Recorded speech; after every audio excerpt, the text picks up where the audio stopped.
was told that there was a creek lined with gold, solid gold. Hey everyone, welcome to the first season of the Three Muskeminers. My name is Tom, together with my younger sister Marietta, and Bob, her husband. We are the Three Muskeminers. This year we're going to be going up to Alaska and visit the GPA claims up in central Alaska, explore those claims and let you know what we find up there. We're also going to take a 5-inch dredge and work a private claim up near the headwaters of Deadwood Creek.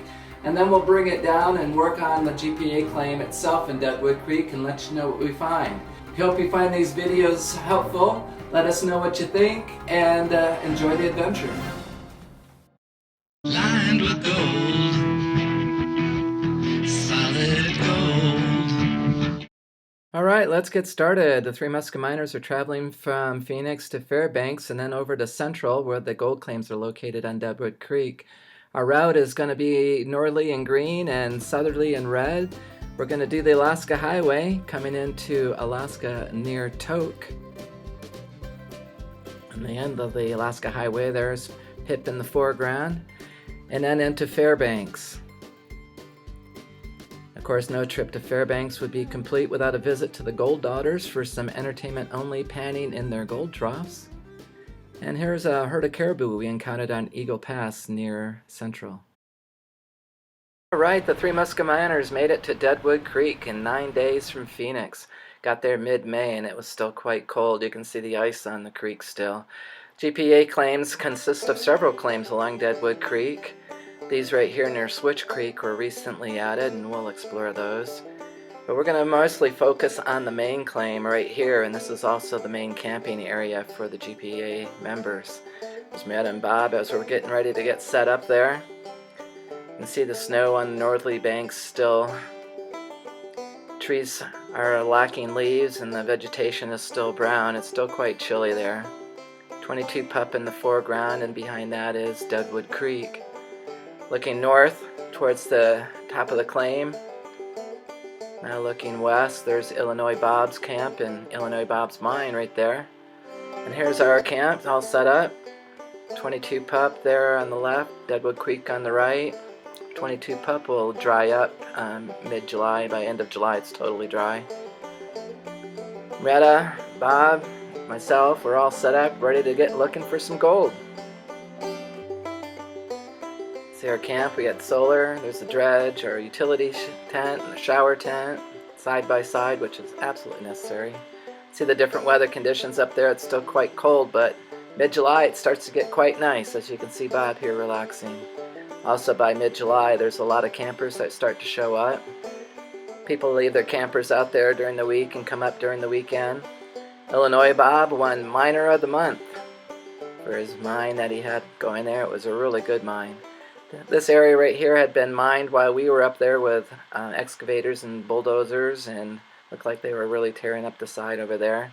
We're going to primarily focus over here. This is where an area we call the Bluff. It's on the east side of Deadwood Creek. We did some dredging right around in that area. And over in this area up in here is where the exposed bedrock is. So this is where we're going to get started. So let's go look for some gold.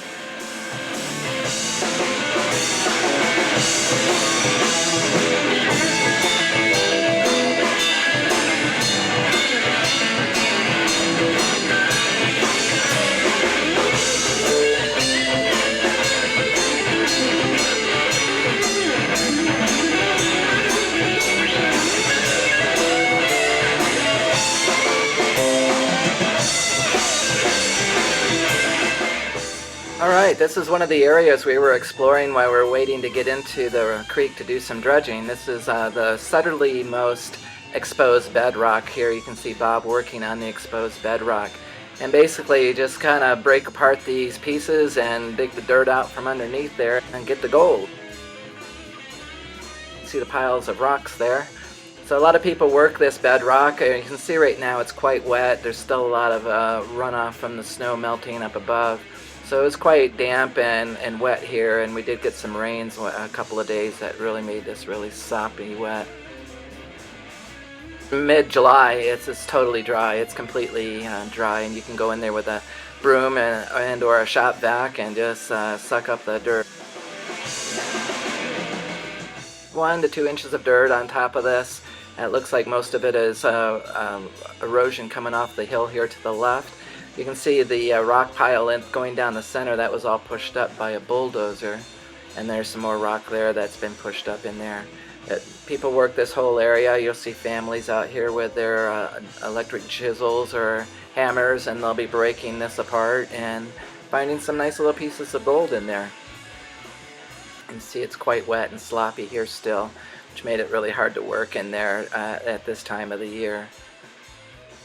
They had to basically run all this through the high banker wet.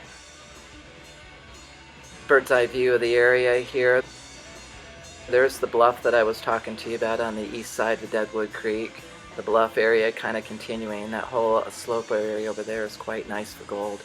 Looking south upstream from the area of Deadwood Creek. Nice road coming in here. Most people can drive down there, no problem with their trucks, cars I've seen down there. People pull campers down there, no problem. There's Bob working on the bedrock. So as we were exploring these areas of the claim, we ran 10 5-gallon bucket tests, which we estimate to be about a quarter yard. We estimate about 40 5-gallon buckets is a yard. So we did 10 5-gallon buckets, and what we found was about, on average, you get about 0.2 of a gram per 10 buckets out of here. Except for this rock right here, when we cleaned it off, we got 1.5 grams out of this little area that we swept clean. The least we got was 1/10 of a gram off of 10 buckets. But for the most part, anywhere you dig in there, you're going to get 0.2 of a gram per quarter yard.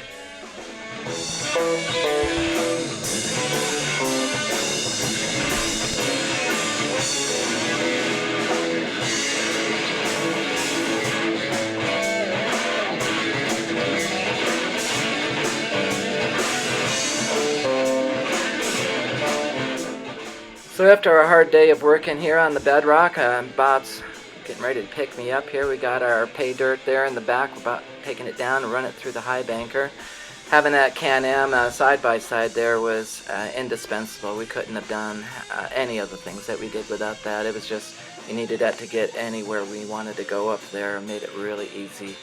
So we're traveling north from the southern end of the claim, heading back up. You can see the exposed bedrock on the right here. This is a big area where a lot of families will be down there during the summer, and they'll be chiseling away, and every once in a while I'll come out with a nice little nugget out of those cracks still. So it's just amazing at how much gold is still in this area, even after being worked several times. I think this area had been worked 3 times with dredges, drag lines, and prospectors from the 1800s, Chinese were in there. So there's been a lot of people through there and still pulling gold out of this area, which is just amazing. It's all tailing piles here that have been pushed up. You can see the drag line right here that was left behind. We were looking at these ponds here for maybe doing some dredging or exploration, but it's full of silt and muck. It's really hard to get into.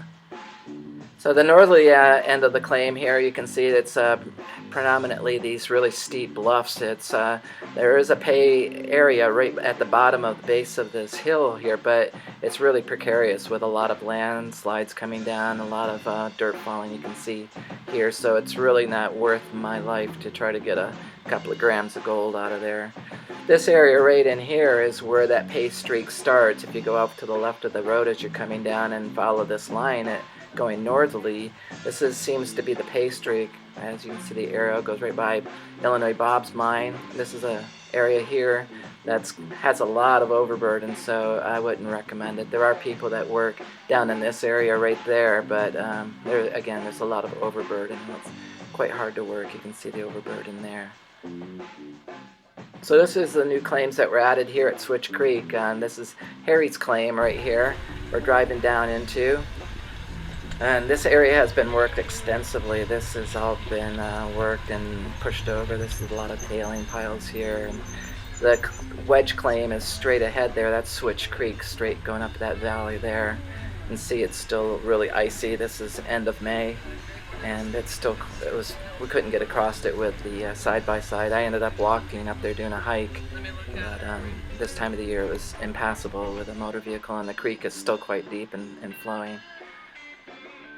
See Harry's claim right here, all his buildings that he had over on the right side across the creek. There you can see his dozer and wash plant. Right there is going up Switch Creek. This is the area where that wedge is, right here with the new claim.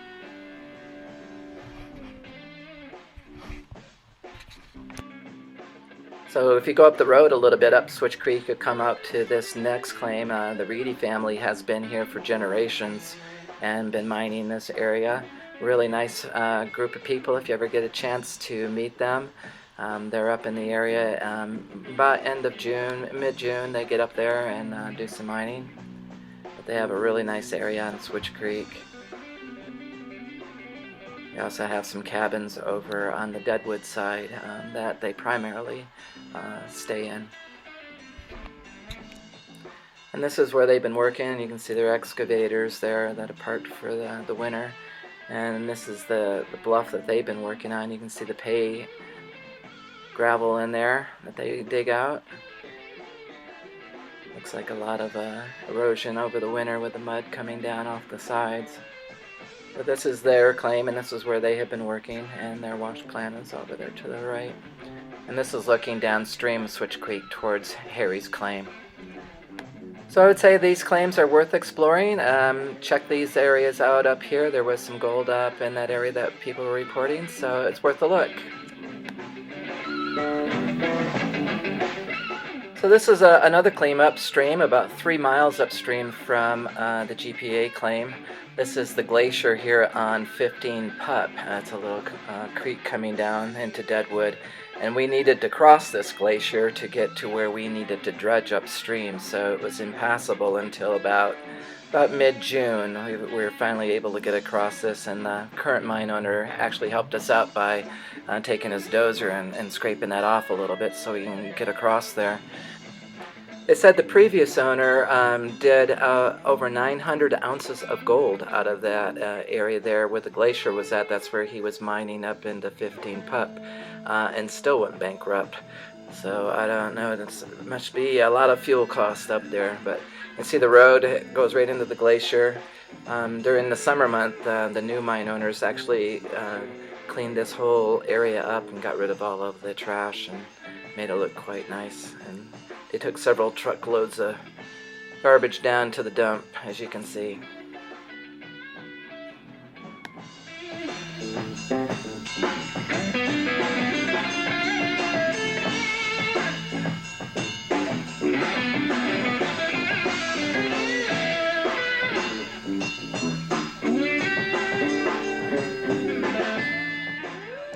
So we're just waiting on this glacier so we can get up the road here another mile so we can start dredging on a private claim up on Deadwood Creek.